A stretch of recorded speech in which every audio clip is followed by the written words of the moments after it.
Hello friends, कैसे हैं आप सब। उम्मीद करता हूँ आप सब बढ़िया होंगे।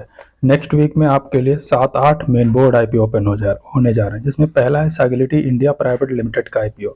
सेकंड है एक्मे सोलर होल्डिंग्स लिमिटेड का आईपीओ। थर्ड नंबर पर एनटीपीसी ग्रीन लिमिटेड का आईपीओ, ये एक गवर्नमेंट सेक्टर रहेगा। नेक्स्ट है मोबीक्विक लिमिटेड का आईपीओ। नेक्स्ट है ड्रॉम्स लिमिटेड का आईपीओ। नेक्स्ट है नीवा बोपा हेल्थ इंश्योरेंस लिमिटेड का IPO and finally board company का आईपीओ आने वाला है। ये सारे के सारे नेक्स्ट वीक या सेकंड नेक्स्ट वीक में ओपन होंगे। तो चलिए वीडियो को शुरू करते हैं। चैनल को सब्सक्राइब करके बेल आइकन ऑन कर लें। फर्स्ट नंबर पर सैगिलिटी इंडिया प्राइवेट लिमिटेड का आईपीओ। इसकी ओपन डेट, लिस्टिंग डेट अभी डिसाइड नहीं की है। फेस वैल्यू 10 रुपीज़ पर शेयर का रहेगा। प्राइस और लॉट साइज भी डिसाइड नहीं है। टोटल इशू साइज भी डिसाइड कंपनी की तरफ से नहीं किया गया। ऑफर फॉर सेल के जरिए 98,44,60,377 शेयर सेल किए जाएंगे। लिस्टिंग बीएससी एनएससी पर होगी।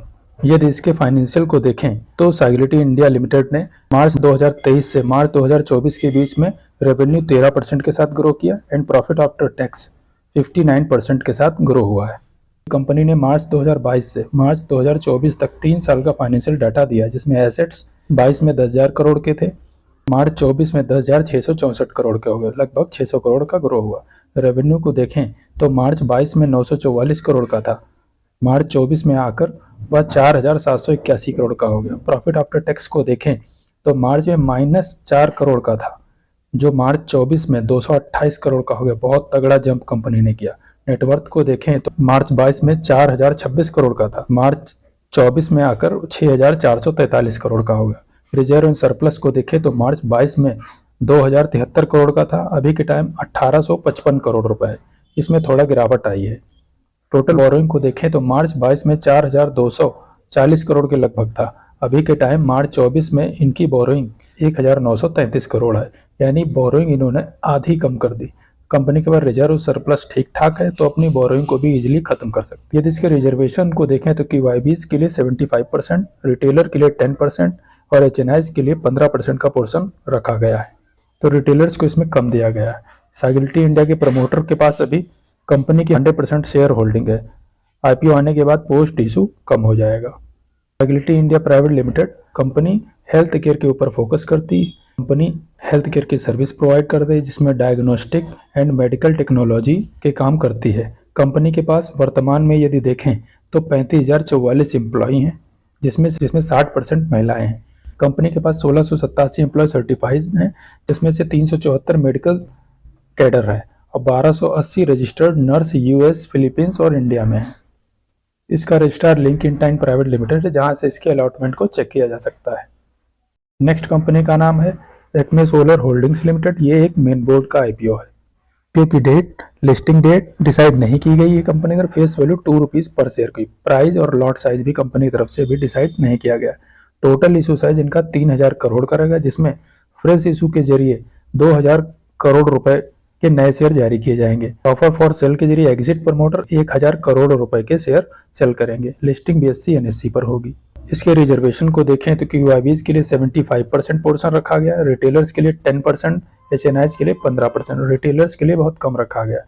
एक्मे सोलर्स के रेवेन्यू को देखें तो मार्च 23 से मार्च 24 के बीच में 8% के साथ ग्रो किया है। प्रॉफिट आफ्टर टैक्स को देखें तो 21,816% के साथ ग्रो हुआ। कंपनी ने 3 सालों का फाइनेंशियल डाटा दिया है, जिसमें एसेट्स देखें तो मार्च में 10,887 करोड़ के थे, मार्च 24 में 13,394 करोड़ के हो गए।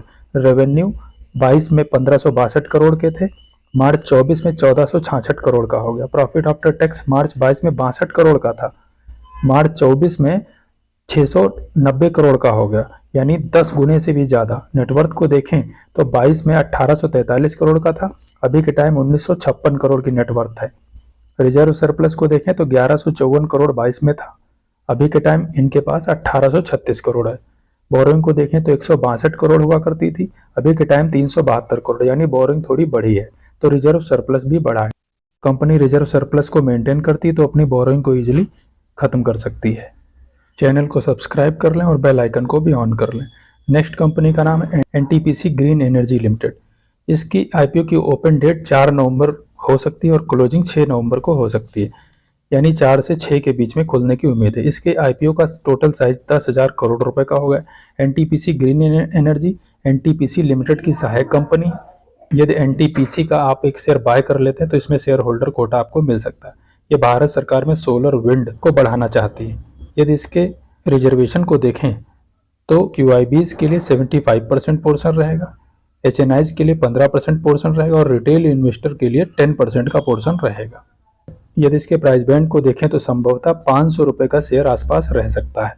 इसके शेयर होल्डर कोटा से यदि आप डबल एप्लीकेशन लगाना चाहते हैं तो आप एनटीपीसी का एक शेयर बाय करके अभी से अपने पोर्टफोलियो में रख लें। एक पैन कार्ड पर आप 2 एप्लीकेशन लगा पाएंगे।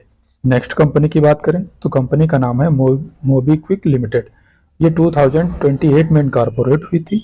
वन मोबीक्विक सिस्टम लिमिटेड इसका पेरेंट ऑर्गेनाइजेशन है। इसका टोटल इशू साइज 1900 करोड़ का हो सकता है, जिसमें फ्रेश इशू 1500 करोड़ रुपए के रहेंगे, यानी कंपनी नए शेयर 1500 करोड़ रुपए के जारी कर सकती। ऑफर फॉर सेल 400 करोड़ का रह सकता है, यानी एग्जिट प्रमोटर 400 करोड़ रुपए के अपने शेयर सेल करेंगे। Next company Droms limited. ये कंपनी अपना आईपीओ जल्द लाने वाली है।